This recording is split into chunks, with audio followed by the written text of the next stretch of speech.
Let's talk about Danny. Let's talk about Danny, champion of the world.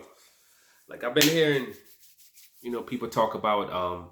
Well, people are if Earl Spence is what we expect Earl Spence to be, and a lot of people are expecting that Earl Spence is going to win this fight. He's going to get this W, and if he does win this fight, regardless of how he wins it, whether it be a 12-round decision, split decision, knockout, whatever happens, he comes out victorious. Obviously, Danny Garcia will be taking the short end of the stick. And this won't be the first time, He's been multiple big fights that he's been a part of that he's come out on the other end. Whether it be the Sean Porter fight, that was one big fight he had at 147 pounds. He wasn't victorious in that, took a L. Keith Thurman, fought against Keith Thurman, took the L. Now he's fighting Earl Spence. You lose against Earl Spence, now that's three of the biggest fights, at the welterweight division that you've taken a loss in, where you haven't been, come out victorious in those fights. And a lot of people are talking like, oh, if he loses this fight, oh, he's done. He's dropping to the bottom of the pile. He's gonna have to crawl his way back up. He might never get a title shot again. All this kind of talk.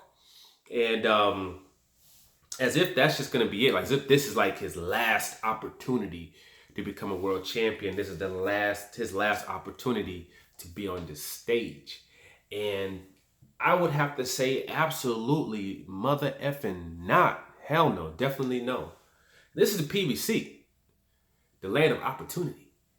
And we've seen multiple fighters take loss after loss after loss. Yet, they still get opportunity after opportunity after opportunity. And this is going to be no different than when he lost against Porter, lost against Keith Thurman. He could lose this fight by knockout. He could get stopped. He still could climb his way back up and put himself back into contention. If it's a close fight, he could be in contention right away. Just like Sean Porter. Sean Porter's gotten the short end of the stick. He lost to Kell Brooks, lost his title versus Kell Brooks, right? Fought against Keith Thurman. He took a loss against Keith Thurman, right? After that, he fought against Earl Spence. He took a loss against Earl Spence, right? That's a similar type of story, right? That'd be three separate fights. All the big fights, pretty much, he lost. His only one victory was against Danny Garcia.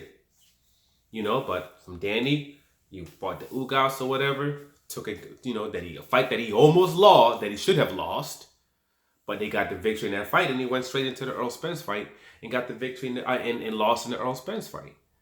But he's still right there, still in contention because he made a good account of himself, and it was a close fight. But even if he took a LL loss, because he got clipped in the end, boop boop, weight got dropped. If Earl Spence hadn't taken that step back, and while he was shaky, it caught him on another shot and took him out, and he lost by knockout, he still would have fought the guy he just fought, and he'd still be in a space where he's only probably 2 fights away from being right back into contention.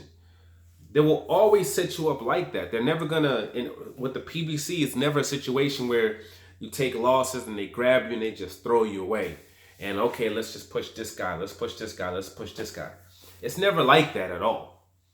That's not how they operate. They operate pretty much like the UFC. People always talk about, the boxing needs to be like the UFC, blah, blah, blah. Well, the PBC pretty much is like the UFC. You can take losses and you still can find your way right back to the top, find your way into a position where you can fight for titles. Robert Guerrero, after the Floyd Mayweather fight, lost to Floyd Mayweather, lost to Thurman, lost to Danny Garcia. He just kept getting shot after shot after shot after shot after shot. And obviously started getting beat up, started getting stopped, started getting beat up pretty bad. And after that, all right, started losing to lesser opponents. So that's kind of how his career ended. But he got a lot of opportunities. Adrian Broner. Adrian Broner's been getting opportunities for 4 or 5 years, taking loss after loss after loss, close fights, split decisions, draws. They still put him into a position where he can still get big fights. He got a freaking Manny Pacquiao fight. He got a Manny fight. Actually I thought he had a good fight. I know people don't Don't go crazy on me. I personally thought he won that fight. I know most people think he didn't, and they'll look at you like you crazy when you say that. What the hell you mean he won that fight? I think he won that fight. I think he boxed and moved. I think a lot of these quote shots Manny landed didn't land, and I think he outboxed Manny Pacquiao. And I think he won round. I think he won 75. But that's me. Just call me crazy. Say I don't know what the hell I'm talking about. Boy, you out your mind. Cool, I understand. But that's how I personally feel when it comes to that fight. You can agree to disagree. But he's gonna get opportunities. You know, Sean Porter's right there. He might actually be fighting, who knows? He might end up fighting Errol Spence next in a rematch. You know, so Danny Garcia, make good contention for yourself. Show, you know, if the fight's close, obviously, and you happen to lose. I'm not saying he's gonna lose. I'm just saying if he loses, and this is his third loss in a quote big fight, he can put himself where he can be right back in there. 2 fights, probably 2 fights, 3 fights. He can be right in there again, fighting for a world title. We don't even know if Errol Spence is still going to be at 147 pounds by then. He might already moved up to 154 pounds.